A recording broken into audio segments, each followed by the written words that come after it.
C'est les racistes, c'est les hommes et les femmes politiques du mainstream, comme on les appelle, et on voit que l'islamophobie a cette convergence entre le sionisme et l'islamophobie. Pas dans le discours de tout, il y a ce qu'on appelle les sionistes de gauche qui s'éloignent un peu de l'islamophobie. Mais beaucoup des grandes organisations euh, pro-israéliens aux États-Unis, ou beaucoup des personnages médiatiques pro-Israël, euh, embrassent ce discours de islamophobie. Et ça se voit beaucoup sur les réseaux Internet. C'est l'atmosphère dans laquelle on existe, que l'islamophobie est partout, que peut dire tout sur les musulmans et personne ne dit rien. Euh, c'est la droite qui provoque, qui dit les choses les plus vulgaires, les plus violentes contre les musulmans, et le soi-disant gauche est silente.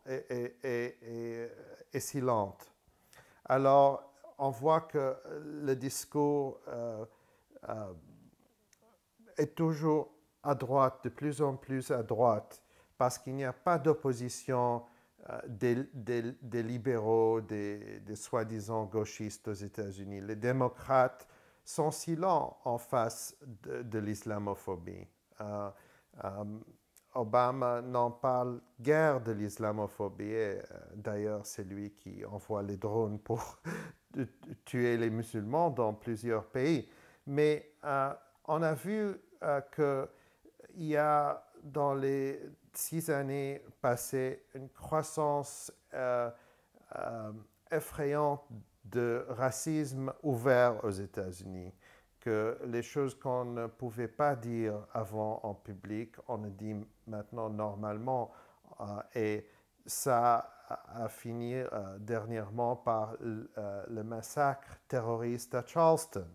Mais ce n'est pas quelque chose qu'il faut voir en isolation. C'est le produit d'une rage d'une certaine population des blancs nationalistes aux États-Unis qui voient que les États-Unis, c'est leur propriété, c'est à eux.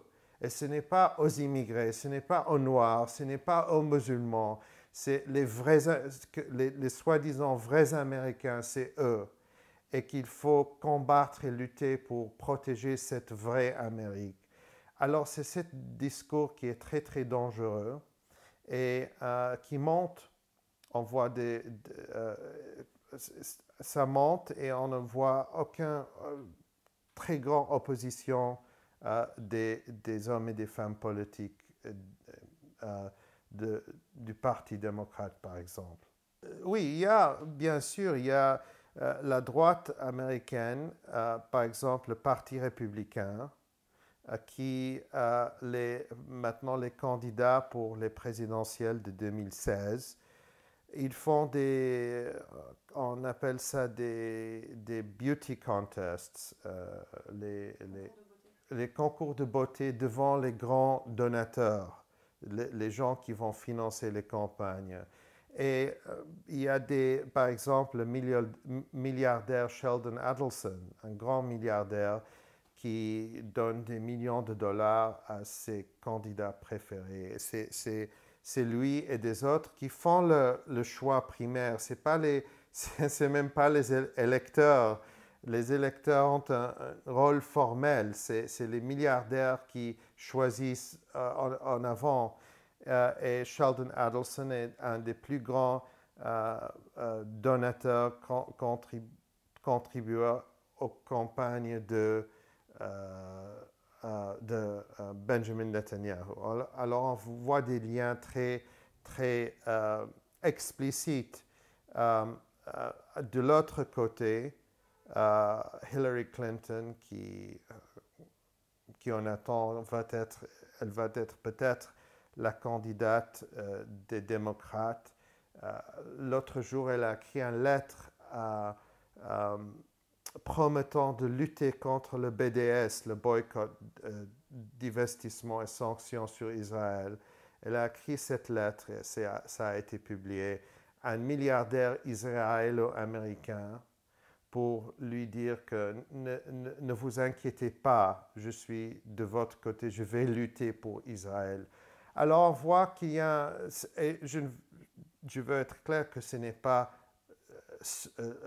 seulement les milliardaires pro-israéliens qui décident ça, mais pour dire que je ne connais pas de milliardaires pro-palestiniens et s'ils en existent, ils n'ont pas de rôle dans les campagnes électorales.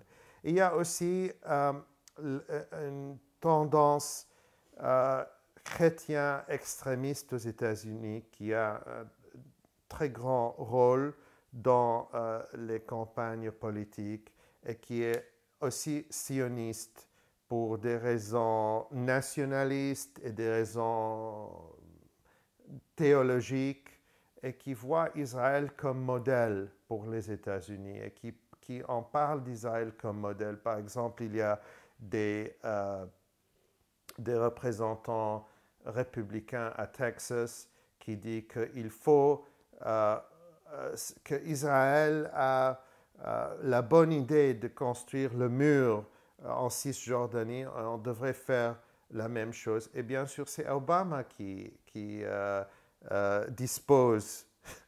C'est les républicains qui proposent et c'est Obama qui dispose.